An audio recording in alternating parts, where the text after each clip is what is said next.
اب صحابہ کرام نے اسی طرح اپنی زندگیوں کو چلایا کہ اگر ایمان لائے تو اب ان چیزوں کے اوپر یہ جم گئے، اور جم گئے تو ایسے جم گئے کہ میں عرض کر رہا تھا کہ اب وہ ربیع ابن عامر اب جب وہاں پر بیٹھے اور بیٹھ کے ان کے سامنے ایمان کی دعوت دی تو انہوں نے کہا اگر ہم ایمان کی دعوت کو قبول نہیں کریں گے تو کہا تمہیں 3 دن کی مہلت دی جائے گی کہ سوچ لو، اگر 3 دن کے سوچنے میں بھی تم نہیں مانے تو تم کو جزیہ دینا پڑے گا، تم کو ہمارے ماتحت رہنا پڑے گا۔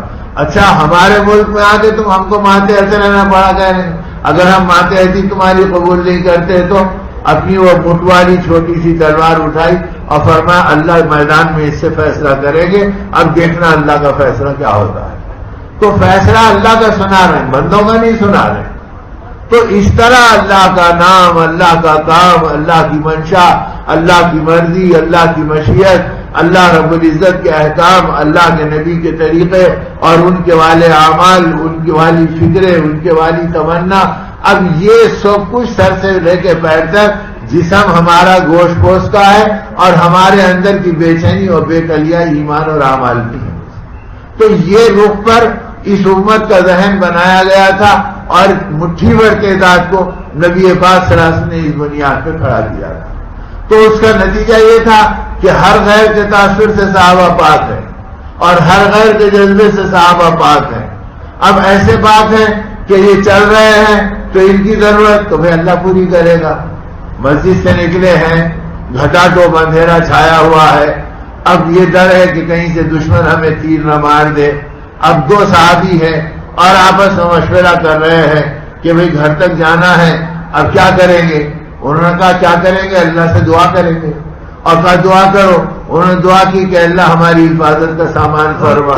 تو ایک صحابی کے ہاتھ میں عصا تھا، ان کے عصا کے کنارے سے، ڈنڈے کے کنارے سے ایک نور نکلا اور نور نکلتے ہی پورا راستہ روشن ہو گیا۔ انہوں نے کہا الحمدللہ راستہ نظر آ رہا، اگر کوئی مقابل پہ آئے تو وہ بھی نظر آئے گا۔ اب اطمینان سے باتیں کرتے چل رہے ہیں۔ چلتے چلتے ایک جگہ ایسی آ گئی کہ ایک کا گھر سیدھی جانب ہے، ایک کا گھر بائیں جانب ہے۔ وہ کہہ رہے میرا گھر قریب ہے، یہ عصا تم رکھ لو تاکہ تمہیں دور تک جانا ہے۔ وہ کہہ رہے نہیں تمہارا عصا ہے تمہارے پاس، رہنے دو۔ اس لیے کہ ایمان نے خودداری بھی سکھائی تھی، تو کسی اور کی کوئی چیز کو لینا اتنا آسان نہیں تھا، بلکہ بڑے محبتوں کے بعد یہ جذبے بنتے تھے، ورنہ اس کو قبول کرنا بھی اتنا آسان نہیں تھا۔ اب انہوں نے کہا کہ تمہارے پاس رہنے دو، انہوں نے کہا کہ تم لے جاؤ۔ آخرکار انہوں نے کہا کہ جس اللہ سے تم نے مانگا وہ اللہ سے میں بھی مانگتا ہوں۔ کہا اے اللہ آگے کا راستہ میرا طویل ہے، میرے لیے بھی کوئی روشنی کا انتظام کر دے۔ تو ایک دم ان کے انگوٹھے سے ایک نور نکلا اور راستہ چمکنے لگا۔ انہوں نے کہا ٹھیک ہے تم اپنے عصا کے نور میں جاؤ، میں اپنے انگوٹھے کے نور میں جاتا ہوں۔ صبح آ کر نبی پاک صلی اللہ علیہ وسلم سے یہ سے سناتے تھے۔ کہا کہ کل عشاء کے بعد نکلے اور اللہ کی کرنی یہ کہ ایسا ہوا اور ان کے عصا سے نور نکلا اور میرے انگوٹھے سے نور نکلا۔ آپ نے فرمایا جس جگہ دوسرا نور پھوٹا اس جگہ ایک مسجد بنا دو اور اس کا نام مسجد نور رکھ دو۔ تو گویا ان کے نزدیک اللہ سے مانگنا اتنا آسان تھا جتنا ہمارا جیب میں ہاتھ ڈالنا آسان، اس سے زیادہ آسان ان کو اللہ سے مانگنا تھا کہ بھئی اللہ سے مانگ لو، اللہ ہماری ضرورت کو پوری کر دے گے۔ پھر اللہ کی مرضی کے حوالے تھے، بھئی اللہ جو کرے گا اس پر ہم راضی ہیں۔ اب اسی لیے بڑی بڑی قربانیاں دینا ان کے لیے آسان تھا اور بڑے بڑے مصیبتیں جھیلنا ان کے لیے آسان تھا اور بڑی بڑی مشقتوں میں پڑنا ان کے لیے آسان تھا۔ اکیلے ایک صحابی کو سارے دشمن موجود ہیں اور تلواریں اپنی نکالی ہوئی ہیں اور ان کو قتل کرنے کا فیصلہ کر لیا ہے، اور ایسے میں ایک ان کا بچہ کھیلتے ہوئے ان کے قریب پہنچ گیا۔ اب وہ حیبت زدہ ہیں کہ یہ مرنے سے پہلے ہمارے بچے کا گلا دبا دے گا۔ انہوں نے بچے کو پیار کیا اور کہا کہ اس بچے کو لے جاؤ، یہ میرا دل بہلا رہا ہے، میں بھی اس کا دل بہلا رہا ہوں، تم پریشان مت ہو، ہمارے نبی نے ناحق کسی کو مارنے کی اجازت نہیں دی، لہذا اسے لے جاؤ۔ انہوں نے کہا کہ قبیب یہ بتاؤ جس جگہ تم کھڑے ہیں اگر تم کو آزاد کر دیا جائے اور تمہارے نبی کو اس جگہ کھڑا کر دیا جائے قتل کرنے کے لیے نعوذ باللہ، تو کیا تم اس پہ راضی ہوگے؟ تو انہوں نے یوں کہا ارے تم تو یہ کہہ رہے ہیں کہ میری جگہ ان کو کھڑا کیا جائے، جس جگہ میرے آقا ہیں ان کے پیر میں کانٹا چبھے اور اس کے بدلے میں چھوٹ جاؤں، میں اس کو بھی گوارا نہیں کرتا، میں تو نبی پہ جان دینے کے لیے ایمان لایا ہوں۔ تو ان کا ایمان اتنا پکا تھا اور ان کا ایمان اتنا مضبوط تھا جو اس حالت کے اندر وہ اللہ اور اللہ کے نبی کا نام لیتے تھے۔ اب بدر کے میدان میں صحابہ کرام ایک دوسرے کے مقابل میں ہیں۔ اب ایسے وقت کے اوپر جبکہ یہ ایک دوسرے کے مقابل میں ہے تو چونکہ مکے سے ہجرت کر کے آئے تھے اور مکے والے ان کے اوپر حملہ کرنے کے لیے آئے تھے، تو گویا دونوں طرف رشتہ دار تقسیم ہو گئے تھے۔